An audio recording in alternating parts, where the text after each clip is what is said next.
Alors l'encouragement, c'est vraiment le fondement de l'éducation positive, de la discipline positive. Et l'encouragement n'est pas un compliment. Alors ce que je vous propose, c'est d'abord de dire la différence de conséquences entre l'encouragement et le compliment, parce qu'il génère des choses différentes chez l'enfant et dans la fratrie. Et puis après, donner des exemples d'encouragement.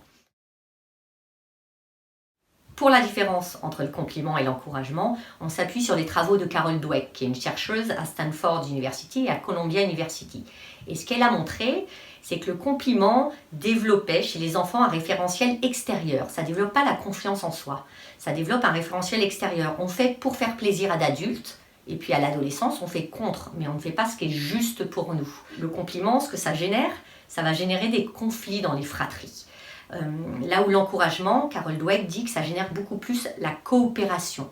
L'idée, c'est que le compliment fait monter un enfant, un peu comme vous savez cette balançoire, on fait monter un enfant, les autres enfants baissent, et du coup ils vont vouloir remonter avec des comportements plus ou moins inappropriés. On dit souvent que le compliment, c'est comme si on mettait une pièce dans la machine des disputes et des rivalités. Et enfin, Carol Dweck, elle insiste sur le fait que le compliment ne donne pas le droit à l'erreur. Ça met une pression énorme, il faut être parfait. Et le problème, c'est qu'on parle même parfois de compliments addicts, c'est-à-dire des enfants qui sont accros aux compliments. C'est ces enfants parfaits, qui sont très bons en classe, ils arrivent en prépa, ils sont derniers, et là ils s'effondrent, parce qu'ils ne savent pas gérer effectivement la perte du regard de l'autre et la perte du très bien, c'est magnifique, c'est parfait. Donc, Carol Dweck, elle nous invite à privilégier l'encouragement. Alors l'encouragement déjà, il va y avoir un critère. Si vous dites quelque chose que vous ne pensez pas, c'est pas de l'encouragement. Et après, il va y avoir 4 axes. Un premier qui est très simple, en tout cas en théorie, c'est de plus regarder nos enfants. Simplement les regarder et sourire. Ils passent dans la même pièce que nous, on n'a rien à leur dire, on lève les yeux et on leur sourit. C'est encore plus vrai avec les tout petits. Si vous leur donnez à manger, au moment où vous leur donnez le biberon, regardez-les. De plus en plus de jeunes mamans ou de jeunes papas, on va être sur les smartphones à ce moment-là. Et en fait, vraiment, c'est important de les regarder parce qu'au moment où on se regarde, au moment où le regard clique, il y a de l'ocytocine qui va être fabriquée. Et cette ocytocine, c'est une hormone qui va permettre de provoquer le bien-être, qui va permettre de provoquer la confiance en soi, la confiance dans les autres. Donc c'est vraiment l'encouragement par le regard est à la fois facile, à la fois simple et à la fois essentiel.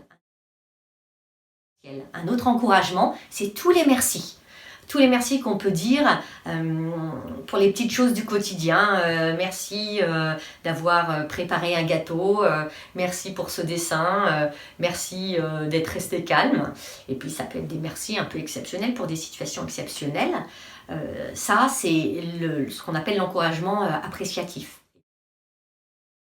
Et puis il y a l'encouragement descriptif, ce qui est juste je vois, je remarque, j'observe.